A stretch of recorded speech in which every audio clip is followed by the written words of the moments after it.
there's a whole really subtle construction in the seeming reality that we create.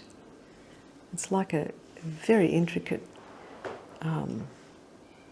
Lego creation.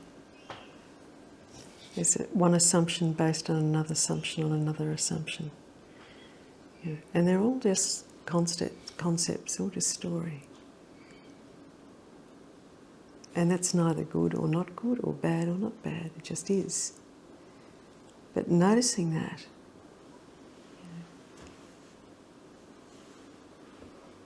noticing that they're concepts, they're objects. You know, a thought is an object because it's something that's being objectified.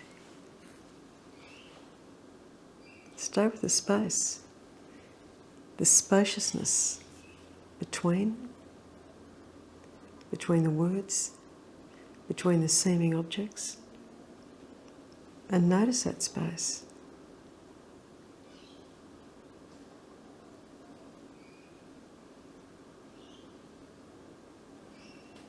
Can you hear the bird? No effort necessary. The intelligence that you are just spontaneously hears the bird chirping in the background. It's an exercise we sometimes do, which is a traditional Buddhist one, of the five senses wide open.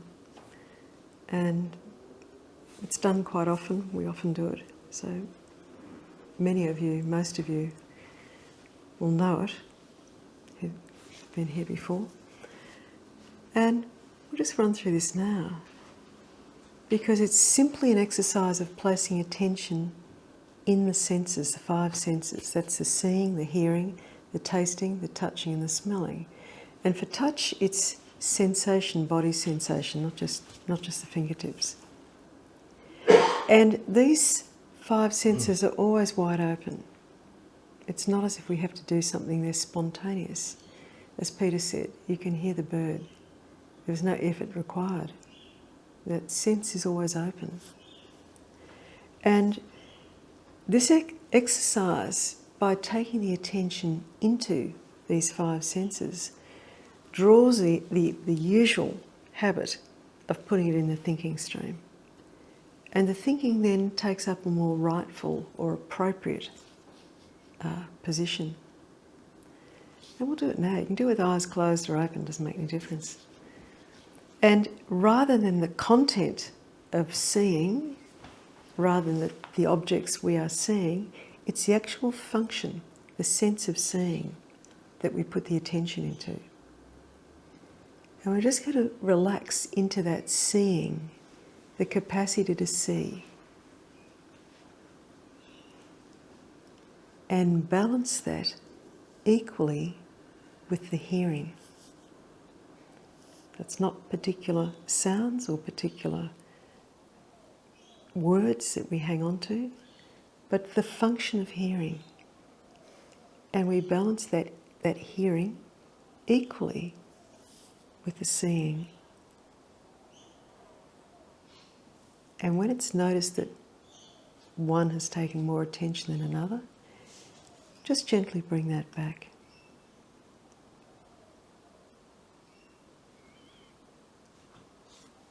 And now we add the sense of smell, the capacity to smell. Not a particular odour or fragrance, just that function of smell, that sense of smell. And we now balance those three, the seeing, the hearing and the smelling, and attempt to hold that attention as equally as possible in those three senses. And when there's a noticing that one has got more attention or less attention, like with sheep, just round them up, bring them back, and hold that attention as equally as possible in those three senses.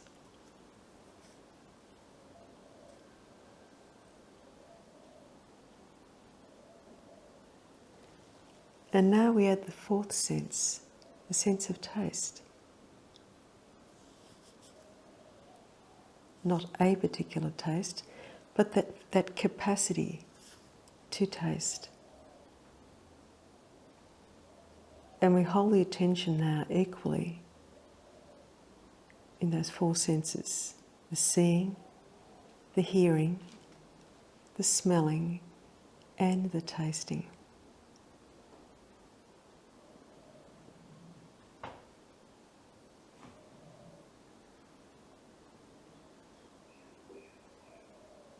And just gently round them up.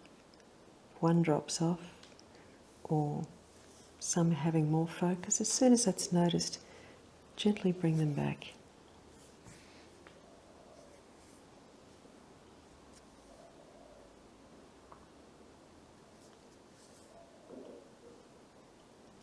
And the fifth sense, the sense of touch, sense of sensation, body sensation. We now bring that in, and we have the five senses, which are wide open. And again, holding the attention as evenly and as equally as possible in the seeing, the hearing, the smelling, the tasting, and the touch sensation.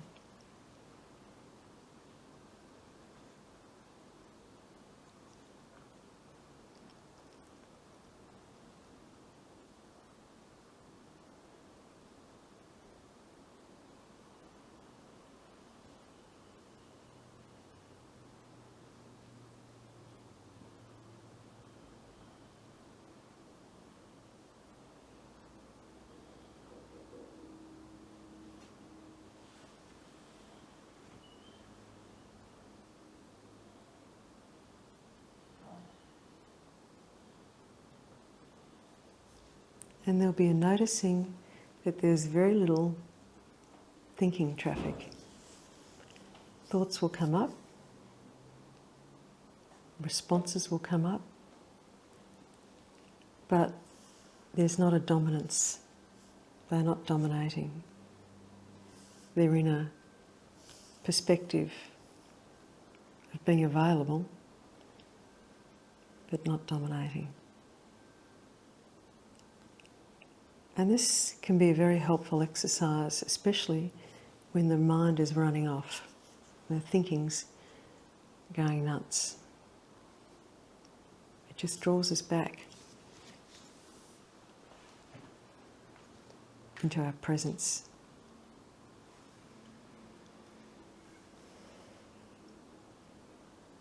That exercise can be done anywhere. In the supermarket queue, waiting for the lights to change. Not while driving though. Sitting down, walking along.